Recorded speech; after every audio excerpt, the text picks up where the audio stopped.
자, 전기기사 응시 자격 조건과 관련된 해당 업무, 그다음 취업처라든지 이 연봉 부분은 어느 정도 되는지에 대해서 좀 정리해보는 시간을 가져봤습니다. 영상보다 좀 더 빠르게 텍스트 글로 확인을 원하시는 분들은 하단에 더보기 클릭하신 다음에 이 카페 글 링크 통해서 봐주셔도 되실 것 같고요. 관련된 내용을 궁금하신 점이 있는 분들은 대표 전화번호로 바로 문의 주셔도 되실 것 같습니다. 자, 일단 전기기사 자격증을 시험 보고 싶은데 전기 전공자만 응시가 가능한지 많이 물어보시는 분들이 있는데요. 아닙니다. 현재 꼭 관련된 전공이 아니더라도 응시학 조건을 갖출 수 있는 방법이 있고요. 그거에 관련된 내용으로 해서 오늘 좀 설명을 드려보려고 합니다. 하단에 보면 유사 분야랑 동일 직무 분야가 있는데, 자, 유사 분야 같은 경우에는 4년제 대학교 이상학교에서 개설되어 있는 전기공학과, 전기전자공학과, 전기제어공학과, 전기정보시스템공학과 이쪽에서 이제 학위를 받거나 학점을 취득하신 분들 기준으로 해서 응시도 할 수 있고요. 동일 직무 분야라고 해서 경영, 회계, 사무 중 생산관리, 문화예술, 디자인, 방송 중 방송, 건설, 기계, 재료, 정보통신, 안전관리, 환경에너지 이런 학과들도 있는데 동일 직무 분야고요. 보통은 학점 은행제라는 제도를 통해서 보통 많이 진행하시는 학과가 이 전기공학과랑 경영학과 두 가지라고 보시면 되실 것 같은데, 난이도는 아무래도 경영학이 좀 더 쉬운 편이라는 점 참고를 해주시면 되실 것 같고요.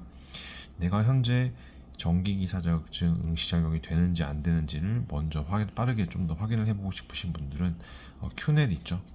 큐넷에 홈페이지 들어가셔갖고 직접 확인해 보시는 방법도 있고요. 홈페이지에 보시면은 이 자가진단 코너가 있어요. 여기를 통해서 직접 확인을 해보시는 방법도 있고, 대표 전화번호가 있죠. 1644-8000번 여기 직접 연락을 하셔갖고 현재 내가 응시 자격 조건이 되는지 안 되는지 확인을 해보시는 방법도 있습니다. 이 자가진단 코너 같은 경우에는 접속을 하신 다음에 메인 화면 중앙에 있는 그 이제 응시 자격 자가진단이라는 메뉴가 보이실 거예요. 이걸 클릭하셔갖고 진행을 해보시는 방법이 있습니다. 자, 전기기사 자격증을 따고 나서 이제 주요 업무를 살펴보면은 전기 설계, 점검 및 검사, 그다음에 설치 및 유지 보수, 안전관리, 기술 지원, 다양한 문제를 해결하는 이런 다양한 업무들을 보게 되니까 참고해서 봐주시면 되실 것 같고요. 취업 분야 궁금하실 것 같아서 좀 정리해봤습니다. 건설업 쪽으로는 이제 건물, 도로, 교량 등 대형 건설 프로젝트의 전기 설비를 관리하는 업무. 제조업 쪽으로는 공장 전기 시스템 유지 보수 및 관리하는 업무. 세 번째, 에너지 산업 쪽으로는 발전소, 변전소, 태양광 및 풍력 발전소 등의 에너지 관련 시설에서 또 취업할 수 있고요. 공공기관에서는 전기 안전검사 및 관리를 하는 업무를 하게 되고요. 정보통신업으로는 데이터 센터 및 통신시설의 전기 설비를 하게 되고요. 서비스업 분야에서는 상업용 건물, 호텔, 병원 등의 이 전기 시스템을 유지 보수하는 업무를 하게 됩니다. 자, 마지막으로 엔지니어링 및 컨설팅 같은 경우에는 전기 설계 및 컨설팅 서비스를 제공하는 업무를 진행을 하게 됩니다.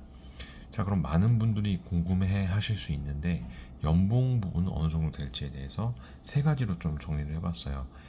아무래도 전기기사 연봉 같은 경우는 당연히 경력에 따라서도 틀려지겠고, 이제 어느 지역에서 일을 하는지, 소속 회사가 어디인지에 따라서 당연히 틀릴 수 있는 부분이고, 대략적인 거를 좀 정리해서 이 초봉 같은 경우, 그다음에 경력직, 그다음에 경력이 좀 오래되신 고경력직, 이렇게 세 가지로 좀 나눠봤는데요.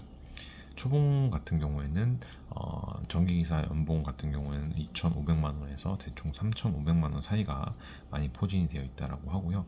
경력직 같은 경우는 이제 5년에서 10년 차 미만을 말하는데, 이럴 경우에는 보통 4천만 원에서 5,500만 원 정도 사이가 많이 포진되어 있는 것 같고요.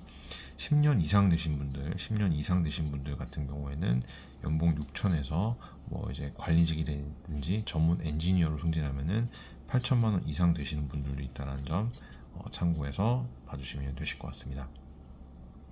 이 자격 요건이라든지 필수 자격증을 살펴보면 당연히 위에서 말씀드린 전기 기사가 있을 거고, 전기 기사 산업 기사를 보시는 분들은 전기 산업 기사 이렇게 두 가지가 있겠죠. 그래서 기타 관련된 자격증으로는 좀 더 정리해 보자면은 전기 안전 관리자라는 자격증도 있을 거고요. 그다음에 전기 공사 기사, 그다음에 소방, 설비, 기사, 전기 쪽 이쪽 관련된 자격증도 이용하니까 참고를 해주시면 되실 것 같습니다. 아무튼 전기 기사로서 성공적인 좀 커리어를 쌓기 위해서 지속적인 교육 및 기술 습득이 필요한 부분인 것 같고, 최신 기술 동향이라든지 안전 규정을 좀 숙지해서 다양한 현장 경험을 통해서 전문성을 높여가는 것이 필요할 거라고 보여지고 있습니다.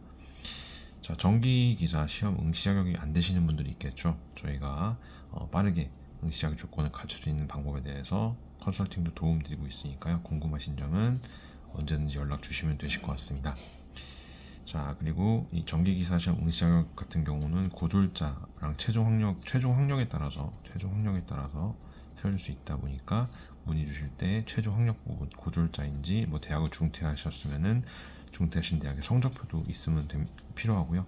뭐 대학을 졸업하셨는데 뭐 비전공자분들도 있겠죠. 여러 가지 조건들이 있을 수 있다 보니까 문의 주시면 되실 것 같고, 자, 협찬 부분입니다. 요새 챗 GPT 굉장히 핫하죠. 이 챗 GPT 무료 강좌와 더불어서 취업에 도움이 될 만한 자격증 강좌, 그리고 내일 배움 카드 활용할 수 있는 방법에 대해서 설명드리고 있으니까요.